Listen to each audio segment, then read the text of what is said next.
안녕하세요. 오늘도 사연 살롱을 찾아주셔서 감사합니다. 저는 일산에서 신혼생활을 하다 현재는 서울에서 지내고 있는 30대 여성입니다. 저는 결혼생활 2년 만에 극적으로 남편과 설득 끝에 합의 이혼하고 자유의 몸이 되었어요. 그리고 제가 이혼하게 된 이유에는 당연히 남편 때문이긴 하지만 원인을 따져본다면 시어머니 탓이 큰데요. 저희 시어머니는 아들 사랑이 참 유별나신 분이셨어요. 세상의 부모들이라면 당연히 자기 자식이 제일 귀하실 텐데 내 자식이 귀하다고 남의 자식은 안 귀한 게 아니잖아요. 그런데 시어머니는 꼭 그런 사고를 갖고 계신 사람처럼 저에게만 유독 까칠하신 분이셨는데 아무리 좋게 생각하려고 해도 도저히 참을 수 없어 이혼까지 하게 되었어요. 당연한 소리겠지만 남편이라도 정신 똑바로 차리고 중간 역할을 잘했으면 이혼까지는 하지 않았을 수도 있는데 애석하게도 그건 제 바람일 뿐이었죠. 모전자전이라고 결혼 전에는 몰랐는데 결혼하고 한 입을 덮고 살아보니 둘이 똑같은 사람이었어요. 그리고 제 입장에서 가장 짜증나는 게 있었는데 둘 다 나는 하기 싫고 제 손을 빌어 혹은 제 돈을 이용해서 자기들한테 좋은 일을 하고 싶어 했죠. 제가 또 그런 건 못 참는 성격이거든요. 세상에 누가 같이 손해보는 것도 아니고 일방적으로 손해를 보고 싶어 하겠어요. 그런데 남편과 시어머니는 그걸 며느리 도리 혹은 효도라고 말하며 거의 일방적으로 부인 덕, 며느리 덕을 보려고 했던 사람들이었는데요. 그건 저라는 사람을 너무 만만하게 본 거죠. 아니면 저를 감사하게도 착하게 봤던 것 같은데 유감스럽게도 저는 그런 사람이 아니거든요. 당하면 똑같이 갚아줘야 성미가 풀리고 자기 잘못을 모르는 뻔뻔한 인간을 보면 꼭 지 잘못을 깨닫게 해줘야 두 다리 쭉 뻗고 잠을 잘 수가 있었는데 하필이면 결혼 생활이 그 모양이 될 줄은 상상도 하지 못했어요. 그리고 시어머니야 잘못된 모정에 삐뚤어졌다고 쳐도 남편까지 그런 말도 안 되는 억지를 부릴 줄은 꿈에도 몰랐는데 어쩌겠어요? 받았으니 돌려줄 수밖에요. 그래서 똑같은 방법으로 이혼하고 현재는 새로운 삶을 살고 있는데 지금부터 그 이야기를 여러분들에게 들려드릴까 합니다. 저랑 남편은 처음 지인의 소개로 만나게 되었어요. 나이 차이는 궁합도 보지 않는다는 4살 차이였는데 저희는 처음 만났을 때도 어색한 건 하나도 없이 금방 친해질 수 있었어요. 저도 별로 낯을 가리지 않는 성격인데 남편 역시 구김살 하나 없이 처음 보는 제 앞에서도 말을 잘했는데 지금 생각해보면 어떤 설레임보다는 친숙함으로 다가왔던 것 같아요. 그리고 전화통화를 하게 되면 1시간은 기본이었는데 둘 다 30대의 나이였던 터라 곧바로 좋은 마음으로 만남을 시작하게 되었어요. 연인 사이가 된 이후에도 저희는 마치 한 5, 6년 연애를 한 사람들처럼 자연스러웠는데 그래서 잘 모르는 사람들은 저희가 만난 지 오래되었다고 생각하더라고요. 그만큼 서로 죽이 참 잘 맞아 데이트는 늘 즐거웠고 그렇게 2년 3개월 조금 넘긴 뒤에 누가 먼저랄 것도 없이 결혼 생각을 하게 되었어요. 왜 그 즈음에 나이가 되면 친구들도 동료들도 하나둘 시집장가를 가잖아요. 그러니 우리도 거기에 휩쓸리지 않을 수가 없었죠. 무엇보다 그때는 저나 그 남자도 결혼하면 그 누구보다 우리가 제일 잘 살 것만 같았는데 자만심이라고 해도 어쩔 수 없지만 자신이 있었어요. 그래서 낯간지러운 프로포즈 이벤트는 없었지만 우리는 결혼을 약속하게 되었는데요. 둘 다 모은 돈을 오픈하니 고만고만 한 것 같아 대세에 맞춰 반반 결혼을 하기로 했어요. 그리고 양가에 인사를 가게 되었고 그때 처음 시어머니를 뵙게 되었는데요. 시어머니의 첫인상은 그냥 전형적인 어머니상이었죠. 전업주부라고 하셨는데 그저 한평생 살림만 하셨다고 하더라고요. 그리고 겉모습에도 그게 느껴졌는데 지금까지도 일을 하고 계신 저희 엄마와는 뭔가 느낌부터가 확연하게 다르긴 했었죠. 그리고 남편이 둘째이자 막내였는데 남편 위로는 5살 많은 누나가 있었고 누나는 시집을 가서 캐나다에 살고 있다고 들었어요. 원래 외국에 나가 사는 게 꿈이었다나요? 그래서 시어머니에게 품 안의 자식은 남편밖에 없었고 딱 봐도 아들 사랑이 남다르신 것 같더라고요. 하지만 그때는 그걸 대수롭지 않게 생각했어요. 저희 부모님도 저를 사랑하는 마음이 있으시니 자연스러운 일이라고 생각했거든요. 굳이 따지자면 표현의 정도가 다르다고 생각했는데 그게 아니었죠. 게다가 시어머니가 홀어머니도 아니고 당신 남편이 있었기 때문에 그냥 원래 그런 스타일이라고 여기며 크게 생각하지 않았는데 결혼 준비를 하는 과정에서도 조금씩 그 아들을 향한 사랑은 나타났던 것 같아요. 다만 제가 정신이 없고 바빠서 그걸 인지하지 못했을 뿐이었는데 저도 그렇고 남편도 직장이 서울이라 처음에는 전세를 가더라도 서울에 신혼집을 구하려고 했거든요. 하물며 둘 다 서울에 살았기 때문에 서울을 떠나 산다는 건 상상도 하지 못했던 일이었는데 서울의 집값은 더 상상도 하지 못한 일이었어요. 전세도 많이 있지도 않았지만 전세 보증금 자체도 매매하는 돈과 크게 다르지 않았거든요. 그러니 돈에 맞추다 보니 어쩔 수 없이 서울이 아닌 서울 외곽 경기도 쪽에 밀려가게 되었는데 시어머니가 무슨 일이 있어도 서울에 살아야 한다고 더 알아보라고 하셨어요. 당신 말에 의하면 빚을 내더라도 서울의 집은 절대 그 값이 떨어지지 않으니 무조건 서울에 있는 아파트를 사라고 하셨는데 물론 맞벌이였기 때문에 영끌을 하면 불가능한 건 아니었지만 삶의 질이라는 건 보장할 수 없었어요. 벌어서 집 대출 갚는데 거진 다 쓰고 공과금 내고 생활비 쓰면 여유 자금은 꿈도 꾸지 못할 것 같았거든요.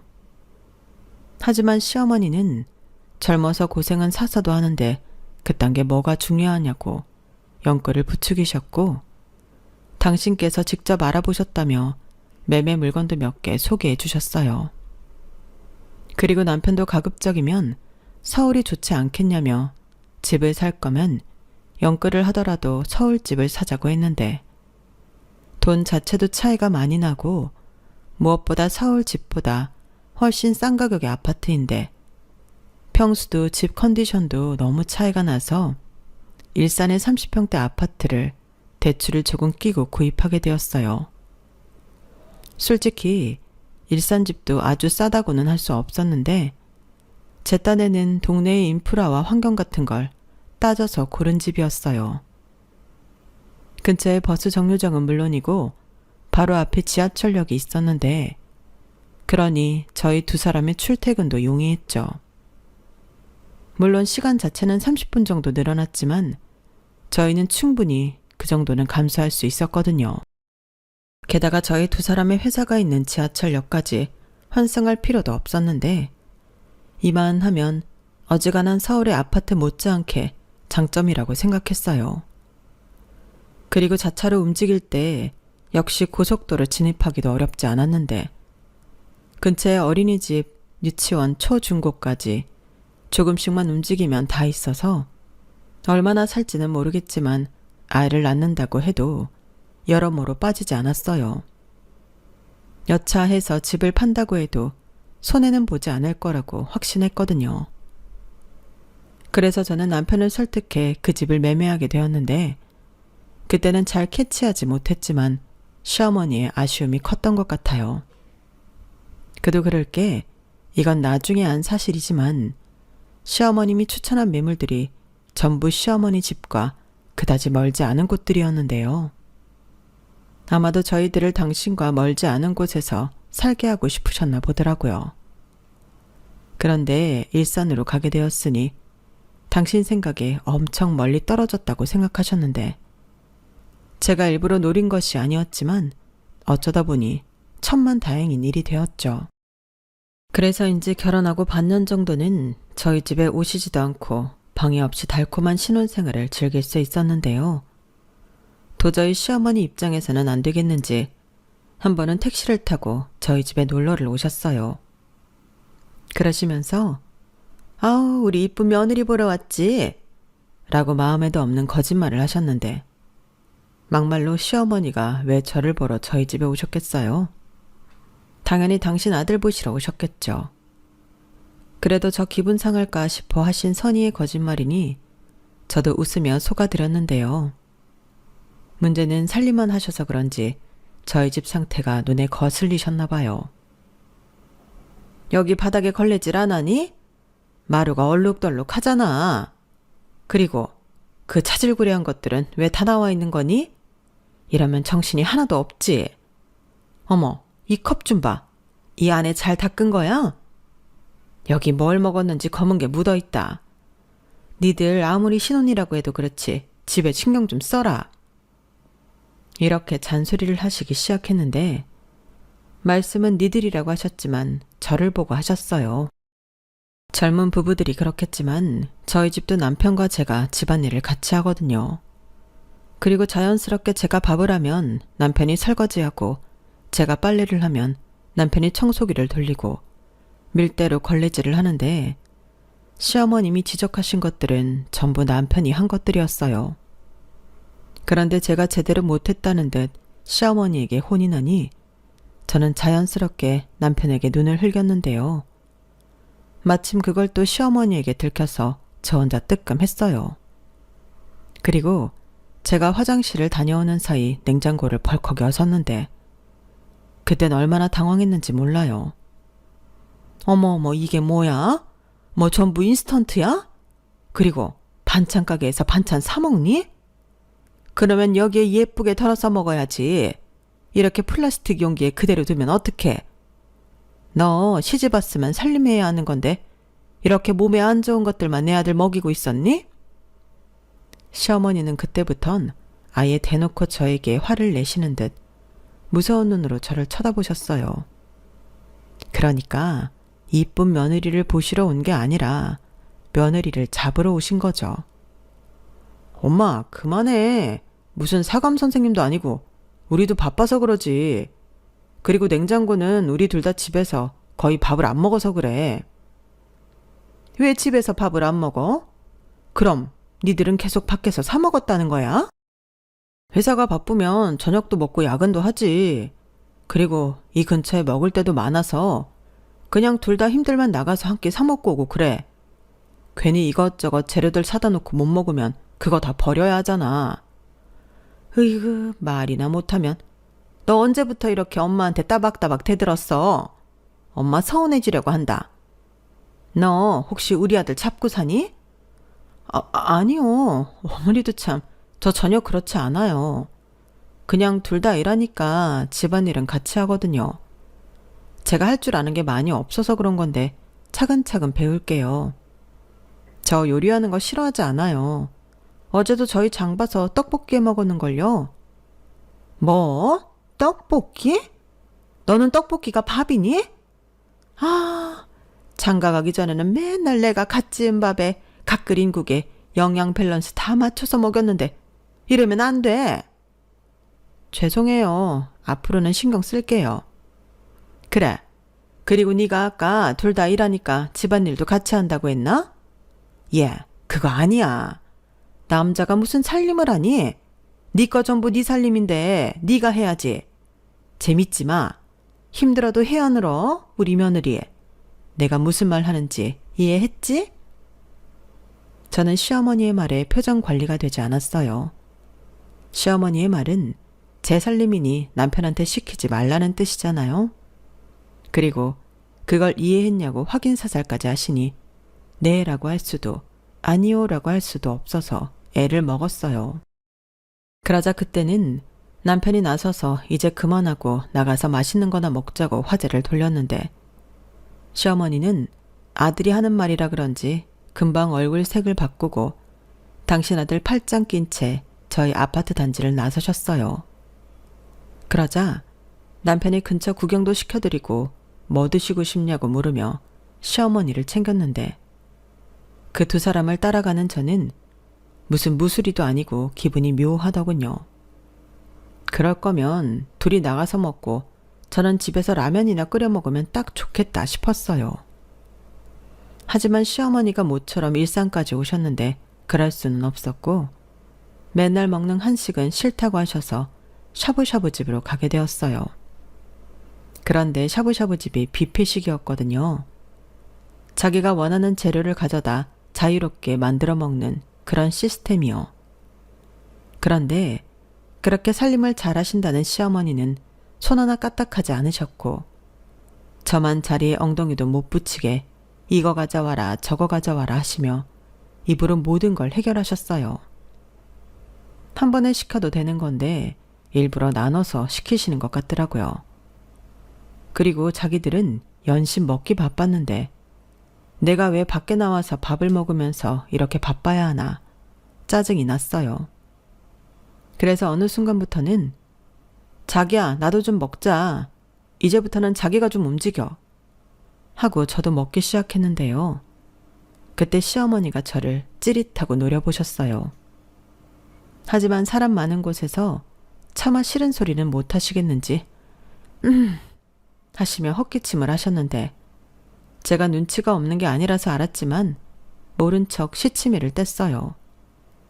그러지 않고서는 기껏 나와서 외식했는데 저는 이따 정말로 라면을 끓여 먹어야 했거든요. 그러니 차마 그런 열받는 일은 만들고 싶지 않아 시어머니를 시킬 수 없어 남편을 시킨 건데 아마도 시어머니는 그런 제가 못마땅하셨겠죠.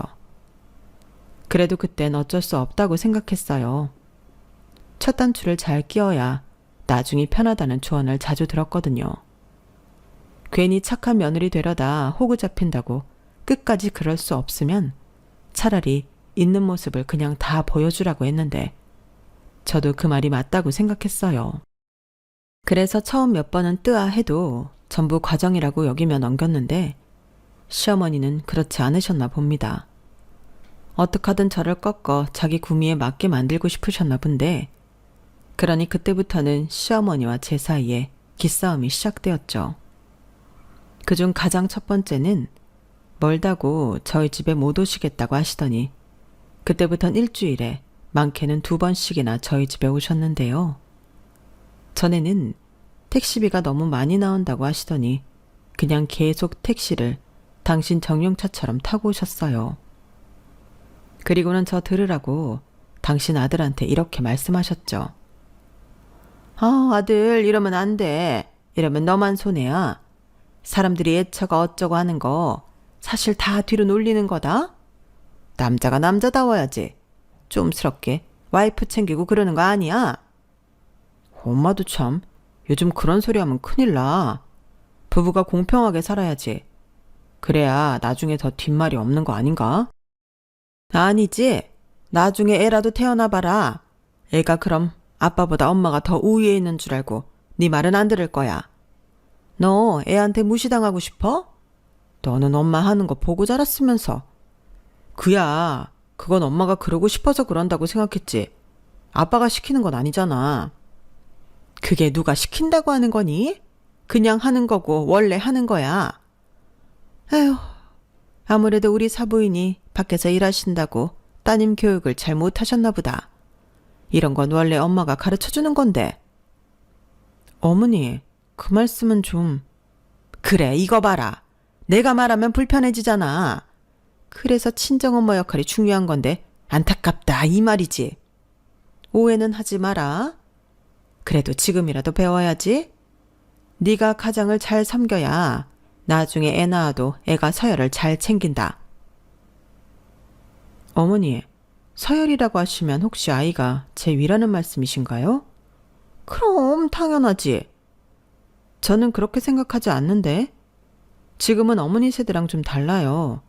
여자도 능력 있으면 남자 못지않게 가장 역할도 하고 서로 누가 더 위하고 하는 게 아니고 평등한 관계인데 저희 사이는 저희가 알아서 할게요. 어머니가 혹여 제가 이 무시하고 함부로 할까 걱정돼서 그러시는 거면 저 안 그래요.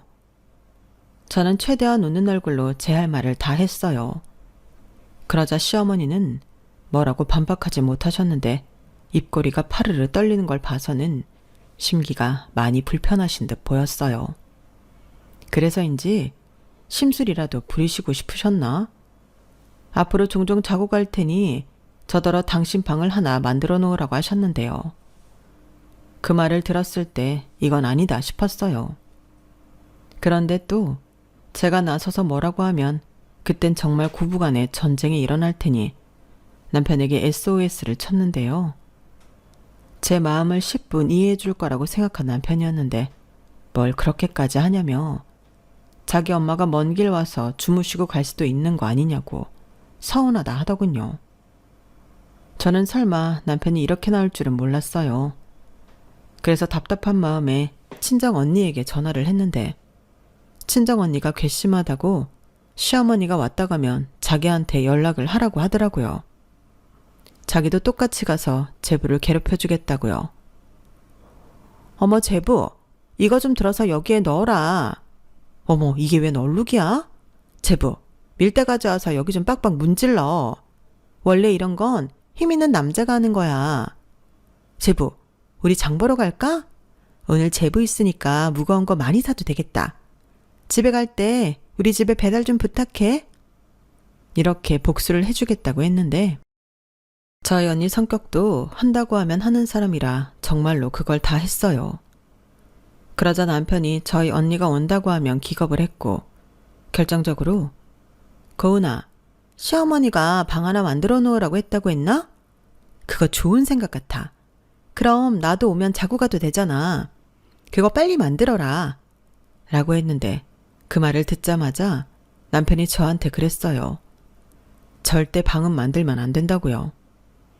자기는 처형이 왜 저러는 건지 부담스럽고 불편하고 미칠 것 같다고 대놓고 말했는데 제가 피식 웃으면서 그랬죠. 그럼 나는 오죽 불편했겠니? 그러니까 알아서 중간 역할 잘해. 자기가 어떻게 하느냐에 따라서 우리 결혼 생활이 달라지니까. 이렇게 말했는데 속으로 얼마나 통쾌하고 친정언니한테 고마웠는지 몰라요. 그리고 언니의 맹활약으로 남편이 시어머니한테 전화해서 앞으로는 우리가 갈 테니 불편하게 집에 오시지 말라고 했는데요. 저는 그렇게 한 고비를 넘겼어요. 하지만 그게 끝이었다면 제가 이렇게 사연을 적어 보내는 일도 없었을 텐데요. 애석하게도 한 고비를 넘기니 다음 고비가 저를 기다리고 있었어요. 남편과 저는 시간이 날 때면 같이 동네 한 바퀴를 돌며 시간을 보내거든요. 커피를 한 잔 마실 때도 있고 맥주를 한 잔 마실 때도 있고 동네 조금 큰 슈퍼에 들러 군것질거리를 사오기도 하며 그것도 소소한 데이트라고 나름 의미 있는 시간을 보내는데 언제부터인가 남편이 동네의 부동산을 찾아다녔어요. 그리고 왜 부동산 앞에 금매 물건 같은 걸 붙여놓잖아요. 그걸 한참 보더라고요. 원래 부동산에 관심이 있는 사람도 아닌데 왜 저러나. 저는 그 이유가 궁금했고 남편은 그냥 봤다고 했어요. 요즘 우리 동네 집 시세가 어떤지 궁금했다나요? 그리고 한동안 남편은 저랑 산책하며 그렇게 금매 물건들을 유심히 봤는데 그때가 하필 저희 아파트가 많이 올라서 남편이 부동산에 관심이 생겼나 했어요. 그리고 참고로 서울의 시어머니가 콕 집어 사라고 했던 집들은 많게는 몇 억씩 값이 떨어졌는데 남편은 나중에 집에서도 핸드폰으로 저희 동네 집들을 검색하며 부동산에 관심을 보이더군요. 그리고 그해 명절에 저는 시댁에서 때 아닌 폭탄 선언을 듣게 되었는데요. 시어머님이 글쎄 당신이 살던 집을 세를 주고 저희 동네로 이사를 오신다고 하는 겁니다. 아니 그 동네가 몇 번 다녀보니까 공기도 좋고 덜 복잡하고 물가도 싼 것 같아서 좋더라고. 게다가 니들도 근처에 있으니 내가 오며 가며 들여다보기도 좋잖아. 내가 반찬 같은 거 하면 나눠줄 수도 있고. 어때? 니들도 좋지? 저는 시어머니의 말에 깜짝 놀랐어요. 그래서 그럴 생각이신 거냐, 아니면 이미 다 정해진 거냐 재차 물어봤는데 남편이 벌써 저희 집 근처에 마땅한 금매 물건을 봐놨다고 하는 거예요. 그러니까 남편이 한참 동안 저희 동네 부동산 물건을 유심히 봤던 게 자기 부모님 집을 구해드리려 했던 거였고, 제가 싫어할까봐 별일 아니라는 듯 저에겐 비밀로 했던 거죠. 그러면서 남편도 근처에 사시는 게 나쁘지 않을 것 같아서 그랬다고 했는데요. 정말 기가 막혔죠. 그러면서 혹시나 제가 또 지난번처럼 저희 친정 언니에게 일러 바치고 똑같이 할까 이런 말까지 했는데요. 내가 생각을 좀 해봤는데 누나도 멀리 있고 나까지 엄마 아빠랑 떨어져 사니까 아무래도 엄마 아빠가 근처에 있는 게 안심이 될 것 같더라고. 그리고 챙겨드리는 것도 편할 것 같았는데 우리 서울집 갈 때마다 멀어서 고생하잖아. 이래저래 좋은 게 많다니까. 그러니까 자기야, 우리 좋게 생각하자. 그냥 근처에만 사는 것 뿐이야. 설마 처형한테 똑같이 이사 오라고 할 건 아니지. 이사 오는 게 쉬운 일도 아니고 처형은 애도 있는데. 그래서 일부러 나 몰래 이런 말도 안 되는 계획을 세운 거야? 솔직히 말해. 자기 생각이야, 어머니 생각이야? 왜 여기서 우리 엄마 얘기가 나와? 그야 당연히 내 생각이지. 자기 지금 무슨 생각해? 아이, 우리 며느리가 왜 이럴까? 너는 그렇게 우리가 근처로 이사 가는 게 싫으니? 서운하네. 그게요, 저도 이러고 싶지 않은데 어머님이 제가 하는 살림을 마음에 들어하지 않으시잖아요. 무조건 남편만 섬기라고 하시고. 그야, 그게 맞으니까 그런 거지. 에휴, 너 진짜 안 되겠다. 내가 옆에서 하나하나 가르쳐야지. 그거 봐. 며느리가 싫어할 거라고 내가 말했지? 지금이라도 취소할 수 있으면. 무슨 소리야. 이미 여기 집이며 그 집이며 다 계약이 끝났어. 우리는 가야 해. 그리고 그게 돈도 벌고 우리가 아들도 옆에서 보고 좋다니까. 아가, 너 애 안 낳을 거니? 그럼 애 봐줄 사람도 필요하잖아. 하물며 남보다는 할미가 낫지 않겠어? 그리고 너는 지금 명절에 그렇게 얼굴을 구길 일이니? 저는 시어머니의 말에 어이가 없었어요. 자기들이 명절에 뻥 하고 폭탄을 던져놓고 저더러 왜 얼굴을 구기냐고 하니 때려놓고 왜 아파하냐고 하는 것과 같았는데, 그때 다른 친척들도 계셔서 차마 제가 어쩌지 못할 거라고 일부러 그때를 노린 것 같았어요. 그런데 제가 그때도 할 말을 다 하자 시어머니가 더 노여워하신 것 같았는데 어쩔 수가 없죠. 그게 제 진심인걸요. 그리고 그런 일은 당연히 저랑 상의하는 게 맞는 건데 어떻게 저만 쏙 빼고 자기들끼리 이럴 수가 있는 건지. 그때는 남편이 제일 미웠는데 그래서 남편이랑 한마디도 하지 않았어요. 한 침대 쓰는 것도 싫어서 방도 달리 썼죠. 그러자 남편이 이게 이렇게까지 할 일이냐며 자기도 기분 나쁘다고 성질을 부렸는데 그러라고 했네요. 지가 기분이 나빠봤자 저만 하겠어요. 그리고 그때도 너무 성질이 나서 친정언니한테 하소연을 했는데 언니가 저보다 더 분개하며 야밤에 저희 집까지 쳐들어왔어요. 그러자 안방문까지 잠그고 그 인간이 숨었는데 저더러 치사하답니다. 누가 할 소리를요. 그리고 이렇게 됐다고 해서 예전처럼 시어머니가 저희 집에 와서 이래라 저래라 하시면 그땐 저도 가만히 있지 않겠다고 했는데 남편은 절대 그럴 일이 없다고 했어요. 자기가 장담한다고요. 그러면서 그게 아니면 저에게 자기 전 재산을 주겠다고 했는데 저는 또 확실한 게 좋아서 각서로 쓰라고 했어요. 그러니까 남편은 갑자기 거들먹거리며 이딴 거 법적 효력도 없다고 몇 장이라도 써주겠다고 또 큰 소리를 쳤는데 그렇게 의미가 있는지 없는지도 모를 각서를 챙겨뒀어요.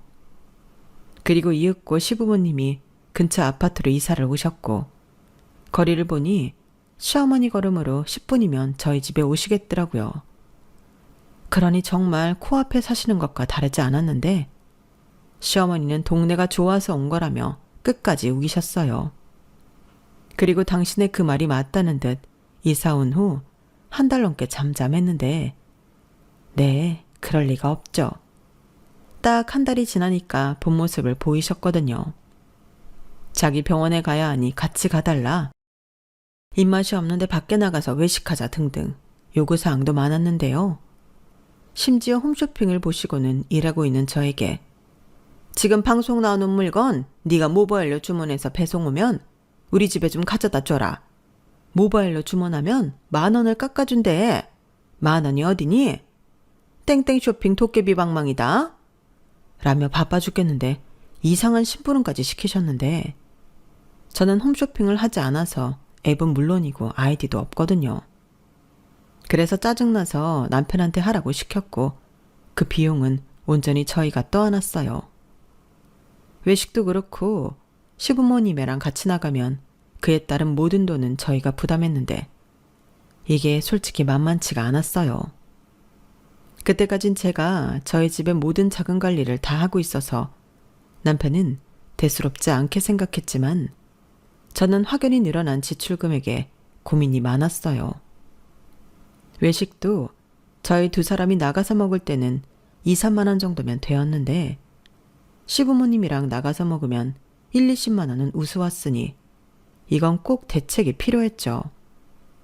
그런데 남편은 쫌스럽게도 자기가 우리 부모님이 우리 집에 오는 거 싫다며 그래서 나가서 먹는 거지 라고 하며 마치 그건 자기 일이 아니라는 듯 얘기했는데 그러면 뭐 저는 방법이 없을까요? 바로 좋다고 자금 관리를 각자 하자고 했어요. 공동생활을 뺀 나머지는 각자 관리하고 남편 통장을 돌려줬는데 그 이후부터는 시부모님과 밖에서 먹는 돈을 남편이 부담했어요. 그러니 한두 번에 많이 당황한 눈치였는데 자기도 자기 돈 아까운 건 알았는지 언제부터인가 집밥이 최고라며 시부모님을 저희 집에 부르더군요. 뭐야? 왜 갑자기 집에서 먹재? 외식도 질리잖아. 그리고 언제는 외식값 아깝다며. 그야 그때는 내가 관리할 때고 지금은 자기가 내는데 나는 좋지. 진짜 치사하다. 장인 장모님이 오셔서 외식할 때도 이럴래? 왜 여기서 우리 엄마 아빠 얘기를 해? 어쩌다 한 번이랑 그게 같아? 그리고 우리 엄마 아빠는 애당초 일을 그렇게 안 만들어. 지금 그거 자기 말 실수한 거다? 그럼 우리 엄마 아빠는 일부러 일을 그렇게 만들었다는 거야? 그럼 아니야? 왜 갑자기 집인데 그 집밥 자기가 만들 거야? 아니면 어머님이 만들어주신대? 야, 자기 진짜 이기적이구나. 며느리잖아. 며느리면 시부모님한테 대접을 해야지. 뭐? 그새 물들은 거야? 왜? 남편은 하늘이니까 자기도 모시라고 하지? 진짜 이러지 말자. 이게 이럴 일이냐? 니들 뭐해? 왜 거기서 투닥거려? 아가, 우리가 집으로 와서 기분 나쁘니? 네가 외식값 때문에 우리 아들한테 뭐라고 했다고 하길래 내가 집으로 가자고 했다. 나도 사실 그 돈 아까웠거든. 앞으로는 우리 며느리 음식 솜씨도 낼 겸 일주일에 3번씩은 여기서 저녁 먹는 걸로 하자. 괜찮지? 설마 싫다고 지 남편 바가지 긁진 않겠지? 저는 자기들 마음대로 일을 만들어 놓고 저더러 못됐다는 듯 그렇게 말하는 남편과 시어머니의 행태에 너무 짜증났어요. 그래서 그렇게 먹고 싶다는 집밥을 대충 만들었는데요. 계란 후라이, 소세지 볶음, 구운 김 그렇게 상을 차렸어요. 그러자 시아버님이 많이 당황하신 듯 식사를 거의 하지 못하셨는데 시어머니 얼굴이 울그락불그락 해지더라고요. 그런데 제가 할 줄 아는 게 정말 없었기 때문에 그것도 나름 신경 쓴 상차림이었는데 남편은 제가 일부러 그랬다며 예의가 없다고 저를 비난했어요.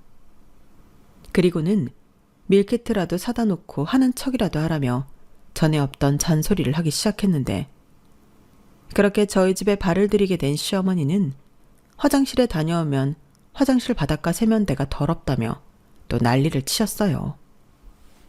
저더러 청소를 하라는 거였죠.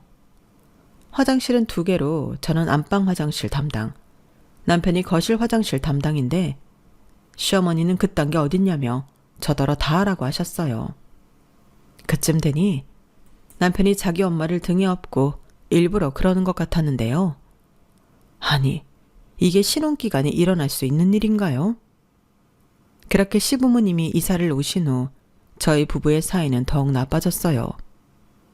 어쩌면 이 사람들이 저 하나 기껏 놓겠다고 짠 것 같았는데 그 뒤 시어머님의 본격적인 시집살이가 시작되었어요. 살림을 가르쳐 주시겠다고 나중엔 매일 오셨는데 사람을 어찌나 달달 볶는지 없던 화병도 생길 것 같더라고요. 제가 또 이의 없이 혼나고 비난당하는 거 못 참거든요. 그래서 친정엄마랑도 엄청 싸웠는데 시어머니라고 참겠어요? 그런데 남편은 당연히 참아야 하는 거 아니냐며 자기 엄마 편을 들었고 저는 이렇게 시집살이 하면서는 못 살겠다. 이러면 나한테 전재산 주겠다고 각서 쓰지 않았냐. 따지니 남편이 한 말이 명언이었어요. 자기 엄마는 저희 집에 살지 않으니 시집살이가 아니라고 했거든요. 아니, 우리 엄마가 여기서 살기래?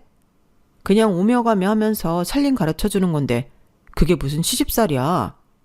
우리 엄마는 여기서 잠도 안 자잖아. 이렇게 말 같지도 않은 개소리를 짓거렸는데 저는 더 이상 참을 수 없었어요. 어차피 퇴근해서 힘든 몸으로 집에 가봤자 기다리는 건 시어머니의 시집살이라면 그 집에 잠만 자러 가야겠다는 생각이 들었죠. 남편의 논리라면 잠만 집에서 자도 될 것 같았거든요.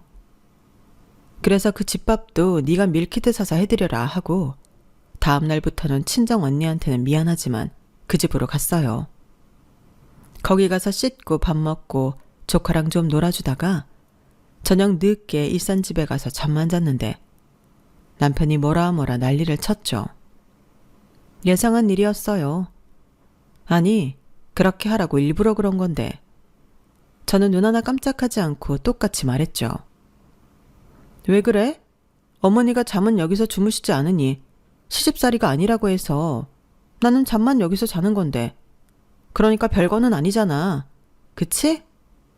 이렇게 거울 치료를 해주니 남편이 그런 개논리가 어딨냐며 입에 거품을 물었죠. 그래서 저도 질세라 네가 하면 다 맞는 말이고 내가 하면 개논리냐고 아주 잡아먹을 듯 남편한테 쏘아 붙여줬는데요. 그러자 남편은 그럼 여태 어디가 있었냐고 저더러 바람이라도 났냐고 물어보는데 저는 그 자리에서 친정 언니에게 전화를 걸었어요. 이 인간이 나더러 어디서 뭐하다 왔냐고 바람났냐고 하는데 말 좀 해달라고 스피커폰이라고 알려주니 저희 언니가 카랑카랑한 목소리로 제부, 내 말 듣고 있어? 하고 남편을 찼더니 아주 쌍욕을 1, 2분가량 랩처럼 쏟아냈어요. 그러니 남편 얼굴이 불타는 고구마처럼 터지기 일부 직전이 되었는데 남편이 먼저 이렇게는 못 살겠다고 하더라고요. 그래서 너도 그러냐? 나도 그렇다. 그럼 우리 이참에 이혼이라도 하겠냐고 제가 물으니 남편이 아주 기가 막혀 했는데 돌연 갑자기 저한테 너는 어떻게 그런 소리를 쉽게 하냐고 따지더군요. 자기가 먼저 저랑 못 살겠다고 했는데 왜 저한테 그런 소리를 하는 건지. 그리고 지도 양심이 있으면 저한테 한 짓을 생각이라도 하는 척은 해봐야 하는 거 아닌가요? 그런 생각까지 하게 된 저는 너무 억울했어요. 그래서 이대로는 도저히 넘어가고 싶지 않았는데 그래서 그때부터는 네가 이기나 내가 이기나 심리전에 들어갔죠. 그리고 저는 그 이후에도 잠만 집에서 잘 뿐 모든 시간은 친정 언니 집에서 보냈는데요. 언니와 형부에겐 민폐를 끼치는 것 같아 미안하긴 했지만 저도 달리 다른 방법이 없었어요. 다행히 저희 친정 언니는 제 말을 듣고 이왕 한번 시작했으니 끝을 보라고 도와주겠다고 했는데 그렇게 일주일 정도 지나니 어느 순간부터 집안의 모습이 달라져 있더라고요. 한마디로 시어머니의 흔적이 저희 집에서 사라졌는데요. 쓰레기통이나 재활용 쓰레기에 라면 봉투나 배달 용기들이 들어있는 걸 보아 남편이 집에서 혼자 식사를 해결한다는 걸 알게 되었어요. 그리고 남편이 저에게 시어머님이 제가 집에 없으니까 저희 집에 오지 않겠다고 하셨다는데 차마 당신 아들이 차려주는 밥을 먹을 수는 없던 시어머니가 제가 없는 동안 저희 집에서 밥 담당을 했었나 보더라고요. 그런데 생각해보니 이게 지금 멀쩡히 자기 집 두고 뭐하는 짓인가 싶었고, 남편더러 자기가 졌다며 저더러 그만하라고 했다는데 남편은 꼴에 자존심이 상해 저한테 그 말을 하지 못했다고 합니다. 그러면서 다 이겨먹으니까 좋냐며 또 시비를 거는데 진짜 기분이 더러웠어요. 자기들이 먼저 시작한 일이었는데 왜 저한테 좋냐 마냐며 시비를 거는 건지 내가 그렇게 만만해 보였나? 이 일이 지나가면 다음에 또 어떤 걸로 제 속을 뒤집어 놓을까 별의별 생각이 다 들었는데, 그러면서 제 안에는 한 가지 답만 정해져 있었어요. 2년을 사나 20년을 사나 이렇게 계속 저 하나를 찾겠다고 저 못난 모자지간이 덤비면 답은 이혼밖에 없다는 거였어요. 그럼 한 살이라도 젊을 때 하는 게 맞다는 생각에 이르렀고, 저는 남편에게 진지하게 갈라서자는 말을 건넸어요. 그러자 남편은 이혼이 그렇게 쉬운 거냐며 노발대발하기 시작했고, 그러게 왜 가만히 있는 사람을 계속 건드리면서 너랑 너희 가족 발밑에 두려고 했냐 따지니 남편은 어이가 없다며 원래 그게 맞는 거라는 헛소리를 했어요. 아무리 잘난 여자도 시집을 갔으면 그렇게 사는 게 맞다고 하더라고요. 정말 그 말까지 듣는데 하루라도 빨리 이혼해야겠다는 생각밖에는 들지 않았는데, 그럼 그런 여자 만나서 재혼하라고 해줬네요. 그러자 자기는 얼마든지 새장가 갈 수 있다며 이혼녀 된 이후 생각은 안 하냐며 저를 뭘 모르는 여자 취급을 했는데, 그건 제가 알아서 하겠다고 했어요. 솔직히 요즘 세상에 저런 생각을 갖고 있다는 것도 특이하지만 이혼했다고 여자가 손해보는 세상도 아니잖아요. 그런데 남편은 마치 이혼하면 여자가 훨씬 불이익을 받는다는 듯이 말을 했는데, 저는 더 보란 듯이 이혼해서 잘 살고 싶었어요. 그리고 자기는 얼마든지 새장가 갈 수 있다고 큰 소리 쳤지만 요즘 여자들이 그렇게 바보들은 아니잖아요. 그런 생각을 가진 남편이나 아들 장가 보내놓고 품에서 놓지 못해 아들 사는 동네로 이사오는 시어머니나 좋다 할 여자가 어디 있을까? 한번 당해봤으면 했는데, 저러다 남편은 시집을 왔으면 여자가 당연히 시부모님을 모시고 살아야 한다고 기야말 소리를 할 것 같았어요. 그러니 그 여자가 저는 되고 싶지 않았는데 제가 이혼하겠다는 뜻을 굽히지 않자 남편이 살짝 주춤하더군요. 그러면서 저더러 쓸데없이 자존심 세우지 말라며 자기가 저를 생각해 기본적인 예의와 효도를 한다면 자기도 저를 위해 시부모님을 자주 집에 오지 않도록 이야기를 하겠다고 했는데요. 기가 막혔죠. 그래서 예의와 효도는 뭐냐고 물으니 저희 생활비로 외식도 가끔 하고 제가 퇴근 후 정성스럽게 시부모님을 위해 밥을 하는 거랍니다. 그러면서 뭐 별거 없잖아. 이만하면 쉽지 않아? 라고 했는데 그 쉬운 거 너나 실컷 하라고 했어요. 그리고 그 말에 더불어 그냥 니네 부모님 매일 오시라고 해. 그리고 외식을 하든 네가 밥을 하든 정성스럽게 모셔라. 엄한 남의 집 자식한테 니네 부모 효도시키지 말라고. 라고 쐐기를 박아버렸는데요. 최대한 빨리 이혼서류 보낼 테니까 도장 찍으라고 했어요. 그러자 남편은 절대 그렇게 못한다고 했고, 그럼 네가 써준 각서대로 네 전 재산 다 가져오겠다고 했는데 남편이 그거 법적 효력 없다며 콧방귀를 끼더군요. 그래서 친절하게 말해줬어요. 그래, 법적 효력은 없지. 근데 이혼 소송하면 이게 증거는 된대. 자필로 썼고 지장도 찍었잖아. 이 정도면 충분해. 내가 설마 안 알아봤겠어? 이렇게 말하니 남편 얼굴이 사색이 되었는데요. 그때부터는 모냥 빠지게 빌고 매달리고 가관도 아니었어요. 그 꼬라지를 보니 더 정이 떨어졌는데 한시라도 빨리 저 인간이랑 법적으로 남남이 되고 싶더라고요. 그리고 잠시 고민을 하긴 했지만 네가 나가라 내가 나간다 하는 것도 싫어 제가 짐을 싸서 나갔는데 다른 분들은 왜 네가 나가냐고 하실 수 있지만 가까운 거리에 시부모님이 살고 있으니 그 동네에 있고 싶지 않았어요. 막말로 남편을 쫓아낸다고 하면 남편은 자기 부모님 집으로 갈 거잖아요. 그러면 계속 한 동네에 있어야 하는 거고, 그럴 바에는 호텔에 가 있겠다는 생각이 들었는데 친정언니가 무슨 호텔이냐며 돈이 썩어나냐고 자기 집에 오라고 하더군요. 저는 그렇게 잠깐이었지만 친정언니 집에 얹혀 살았어요. 그리고 정말로 전 재산을 뺏길 수도 있다는 생각에 겁이 났는지 남편이 합의 이혼 서류에 신속하게 도장을 찍었는데 그때 시어머니가 저에게 연락을 하셨어요. 자기 죽으면 자기 서울 집이며 재산들 전부 줄 테니 저더러 이혼하지 말고 자기 아들이랑 살라고 하시더라고요.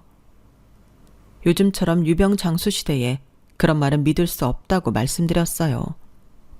애당초 그 재산에 욕심 같은 건 없었기에 더 자신 있게 그런 말을 할 수 있었는데 막말로 시어머니가 언제 돌아가실 줄 알고 그런 약속을 하겠어요. 그럼 제가 남편이랑 살면서 시부모님 언제 돌아가시나 그 궁리만 하고 살라고요? 저는 그러고 싶진 않았어요. 무엇보다 시어머니 같은 시어머니와 남편 같은 남자랑은 더는 살기 싫었으니 저에게 억만금을 준다고 한들 소용이 없었죠. 그리고 저희는 아이도 없고 혼인 기간도 비교적 짧아 허무하리만큼 간단히 이혼이 결정되었는데요. 희비가 엇갈린 얼굴로 저랑 남편은 법원을 나섰어요. 그리고 일산집을 팔아 정확히 반반 분배해 저는 서울에 작은 오피스텔을 얻어 이사를 했는데 다행히 그 해에도 집값이 제법 올라 덕을 보긴 했어요. 그게 벌써 2년 전 일인데요. 지금은 새로운 연애도 다시 시작했고 승진도 해서 전과는 비교도 할 수 없을 만큼 행복한 시간을 보내고 있답니다. 지금 만나고 있는 남자는 제가 이혼했다는 사실도 알면서 제가 좋다고 1년 넘게 쫓아다닌 사람이었어요. 물론 전 남편한테 크게 대었기 때문에 결혼 같은 건 생각하진 않고 있는데 사람 일은 또 모르는 거죠. 다만 그저 저의 가치를 알아주는 이 남자와 지금은 많이 행복한 연애를 할 생각인데요. 솔직히 결혼은 당분간은 하고 싶지 않아요. 과연 그 생각이 언제까지 유효할지 알 수는 없지만 확실한 건 전 남편이 했던 말과 다르게 저는 이혼녀가 되었어도 여전히 잘 나가고 잘 산다는 겁니다. 그 인간은 저랑 이혼하고 그저 그렇게 산다고 하더라고요. 이혼 직후 왜 이혼했는지 궁금해하는 사람들에게 사실 몇 번 이야기해줬는데 그게 좀 그 인간의 발목을 잡은 것 같았어요. 하지만 맹세코 저는 없는 말을 하지 않았는데요. 심지어 과장한 것도 없이 있는 사실만 이야기했어요. 그리고 남편의 지인들 중 여자들은 남편에게 손절하며 여자 구경도 못하는 시세가 된 것 같았는데 새장가 갈 수 있다고 그렇게 큰 소리 뻥뻥 치더니 아주 꼴 좋게 되어 제가 요즘 더 기분이 날아갈 것 같습니다. 그러게 자기 발로 저 같은 여자를 왜 차냐고요. 저는 앞으로도 그 인간 더 배 아프라고 제 주관 지키면서 즐겁게 살아갈 생각입니다. 다른 분들도 마찬가지겠지만 저는 살면서 제가 이런 일로 이혼하게 될 줄은 몰랐어요. 어쩌면 이혼은 남의 일이라고 생각했을지도 모르는데 이왕 이렇게 된 거 더 열심히 제 행복을 위해 살아가도록 하겠습니다. 이상 제 사연은 여기까지예요. 제 이야기 어떻게 들으셨나요? 혹시 저랑 비슷한 케이스의 이야기를 들어보신 분들도 계시겠죠? 그만큼 세상이 변했다고 해도 아직도 구시대적인 사고를 가진 기성세대와 남자들이 많은데 하루빨리 그런 사람들에게도 현실을 직시하는 마법이 이루어지길 바라며 저는 이만 물러가겠습니다. 지금까지 제 사연 들어주셔서 감사해요. 늘 건강하시고 내 마음을 그리고 나라는 사람의 가치를 알아주는 사람과 백년해로 하시길 바라겠습니다. 안녕히 계세요. 여러분, 사연 댓글에 응원과 현명한 조언 부탁드려요. 좋아요와 구독은 저에게 큰 힘이 됩니다. 오늘도 좋은 일 가득하세요.